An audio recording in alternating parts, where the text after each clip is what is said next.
Trem noturno. Um conto de encontros e destinos. Sempre acreditei que as viagens noturnas de trem carregam uma magia particular. Há algo no movimento rítmico dos trilhos, no balanço suave dos vagões, que desperta em nós uma vulnerabilidade que o dia insiste em esconder. Era uma sexta-feira de novembro quando embarquei no trem das 23h45 com destino ao interior, fugindo de uma semana que havia testado todos os meus limites emocionais. O vagão estava quase vazio. Apenas alguns passageiros dispersos, cada um carregando suas próprias histórias silenciosas. Escolhi uma poltrona junto à janela, esperando que a paisagem noturna me ajudasse a organizar os pensamentos que se recusavam a encontrar ordem. Foi então que ela entrou, cabelos castanhos presos em um coque desfeito, como se tivesse passado o dia inteiro trabalhando. Vestia um casaco de lã bege sobre uma blusa escura e carregava uma mala pequena que parecia conter mais memórias do que roupas. Seus olhos percorreram o vagão com a mesma hesitação que eu sentia, a busca por um lugar que oferecesse tanto conforto quanto privacidade. Nossos olhares se cruzaram por um instante e ela sorriu, um sorriso cansado, mas genuíno. Escolheu a poltrona do outro lado do corredor, 2 fileiras à frente da minha, posição que me permitia observá-la discretamente através do reflexo na janela. O trem partiu com aquele solavanco característico que sempre me lembrava de partidas definitivas de decisões que não podem ser desfeitas. O condutor passou verificando bilhetes e pude ouvir sua voz suave quando ele perguntou sobre seu destino. A mesma cidade que a minha. Uma coincidência que me fez questionar se o destino tinha senso de humor.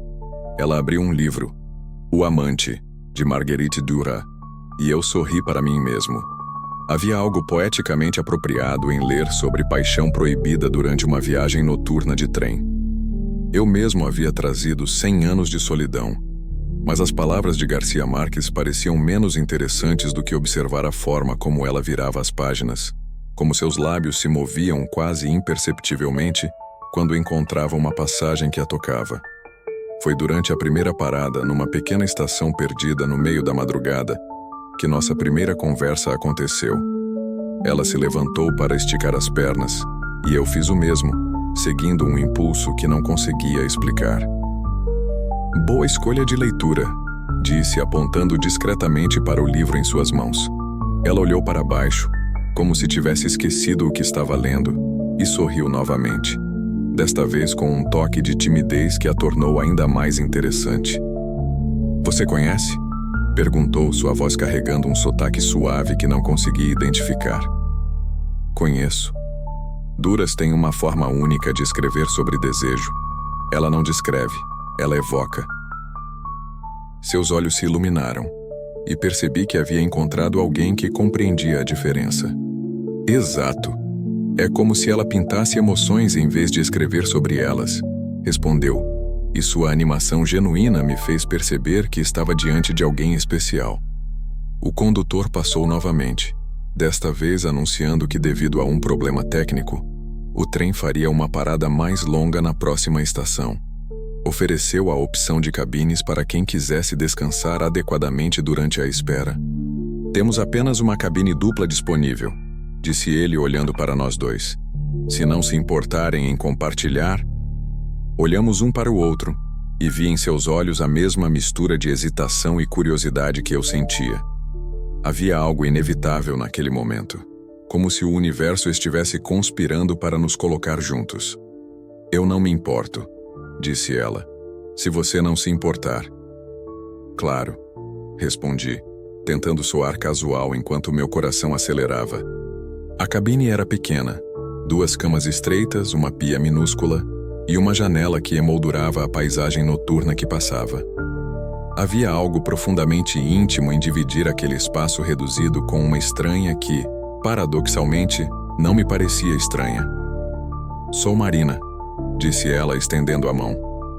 Diego, respondi, e quando nossas mãos se tocaram, senti uma corrente elétrica que não tinha nada a ver com a eletricidade estática do trem. Sentamos nas camas opostas, inicialmente mantendo uma distância respeitosa, mas a conversa fluiu com uma naturalidade que me surpreendeu. Descobri que ela era tradutora, especializada em literatura francesa, o que explicava sua paixão por Duras.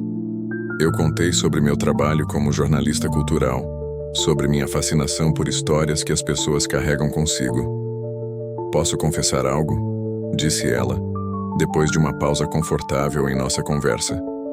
Claro. Não estou realmente indo para onde meu bilhete indica, admitiu olhando pela janela. Estou fugindo de um casamento que deveria acontecer no próximo fim de semana.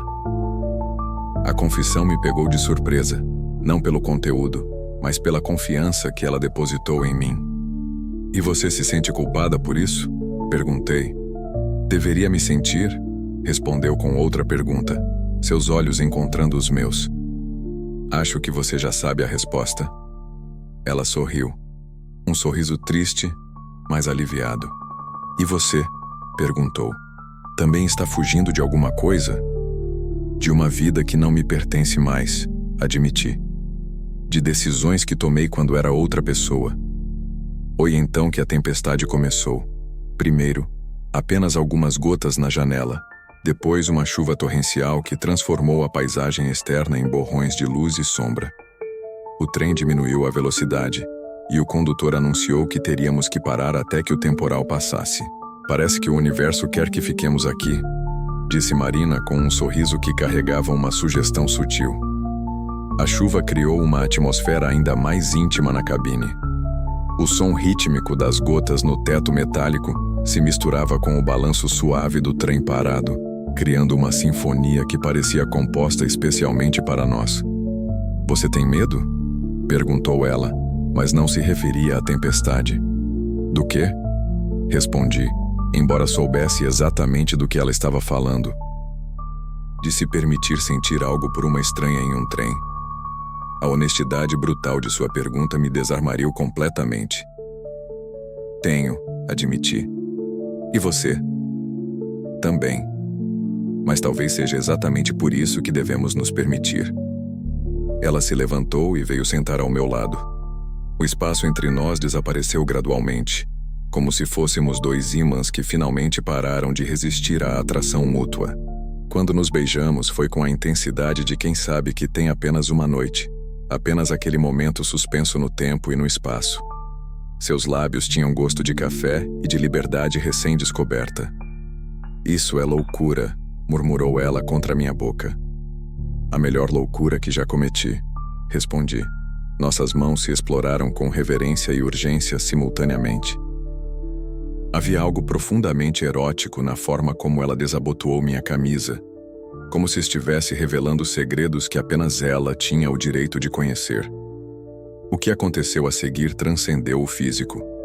Foi uma conversa conduzida através de carícias, uma dança onde cada movimento era uma pergunta e cada resposta era dada através do toque. O balanço suave do trem criava um ritmo natural que seguimos instintivamente. Ela me explorou como se eu fosse um mapa de um território desconhecido, e eu respondi com a mesma curiosidade reverente.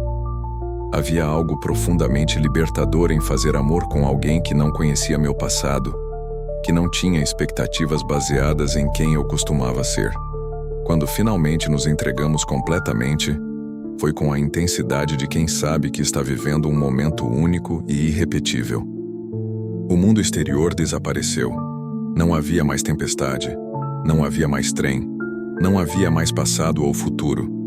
Apenas nós dois, descobrindo que a intimidade verdadeira pode nascer em questão de horas, quando duas almas se reconhecem.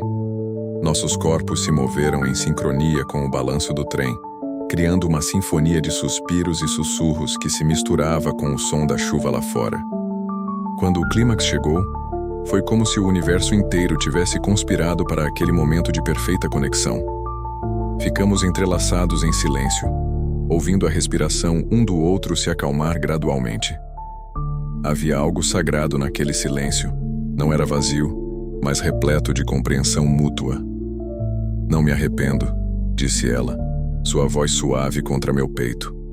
Nem eu, respondi, beijando o topo de sua cabeça. Sabe o que é mais estranho? Disse ela, traçando círculos preguiçosos no meu peito. O quê? Sinto como se te conhecesse há anos, como se esta noite fosse apenas a continuação de uma conversa que começamos em outra vida. Entendi exatamente o que ela queria dizer. Havia uma familiaridade em nossa intimidade que desafiava a lógica do tempo. Talvez algumas pessoas sejam feitas para se encontrar, disse, independente das circunstâncias. A tempestade passou durante a madrugada e os primeiros raios de sol começaram a filtrar através da janela da cabine. O trem voltou a se mover, levando-nos inexoravelmente em direção ao nosso destino. O que acontece agora? Perguntou Marina, sua voz carregando uma vulnerabilidade que me fez querer protegê-la de todas as incertezas do mundo. Não sei, admiti, mas sei que não quero que isso termine aqui. Ela sorriu, o primeiro sorriso verdadeiramente feliz que vi dela. Nem eu. Passamos a última hora da viagem fazendo planos. Ela cancelaria o casamento. Uma decisão que já havia tomado antes mesmo de embarcar no trem.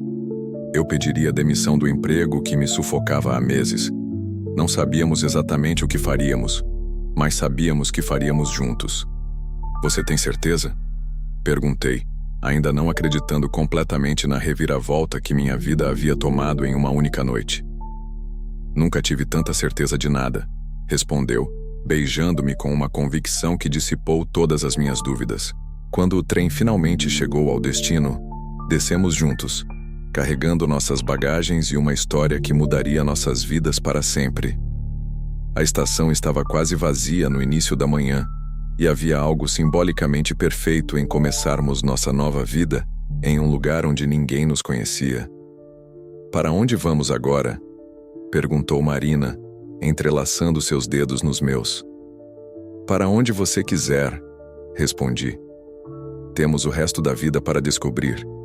Moramos agora em uma pequena cidade no interior, onde ela traduz livros e eu escrevo as histórias que sempre quis contar. Temos um apartamento pequeno com vista para a linha férrea, e todas as noites, quando ouvimos o apito do trem das 23h45, sorrimos e lembramos da noite que mudou tudo. Marina nunca se casou com o homem que a esperava no altar. Em vez disso, casou comigo, numa cerimônia simples onde apenas nós dois e duas testemunhas estavam presentes. Não precisávamos de mais ninguém. Nossa história havia começado apenas com nós dois, e assim deveria continuar. Descobri que algumas das melhores decisões da vida são tomadas em movimento. Há algo sobre estar entre dois lugares, suspenso entre o que foi e o que pode ser, que nos permite ver possibilidades que normalmente passariam despercebidas. O trem nos ensinou que destinos podem ser mudados, que bilhetes podem ser trocados, e que às vezes a jornada é mais importante do que o destino original. Nos ensinou que coragem não é a ausência de medo, mas a decisão de seguir em frente apesar dele. Uma vez por mês pegamos o mesmo trem noturno, não porque precisamos ir a algum lugar, mas porque queremos reviver a magia daquela primeira viagem. Sempre reservamos a mesma cabine, sempre levamos os mesmos livros, sempre fazemos amor ao som dos trilhos. Mas agora é diferente. Não é mais o desespero de duas pessoas fugindo de vidas que não lhes pertenciam. É a celebração de duas pessoas que encontraram, uma na outra, o lar que sempre procuraram. Aprendi que o amor verdadeiro pode chegar de forma inesperada, em lugares improváveis, com pessoas que não planejávamos conhecer. Às vezes, tudo o que precisamos é de coragem suficiente para embarcar no trem, mesmo sem saber exatamente para onde ele nos levará. Marina me ensinou que fugir nem sempre é covardia. Às vezes é a forma mais corajosa de honrar quem realmente somos. E eu descobri que algumas viagens não são sobre chegar a um destino, mas sobre encontrar a pessoa com quem queremos viajar pelo resto da vida.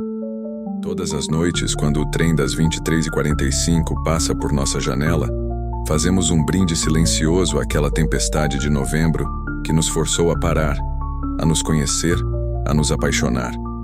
Porque às vezes, os melhores encontros acontecem quando somos obrigados a diminuir a velocidade e prestar atenção no que realmente importa.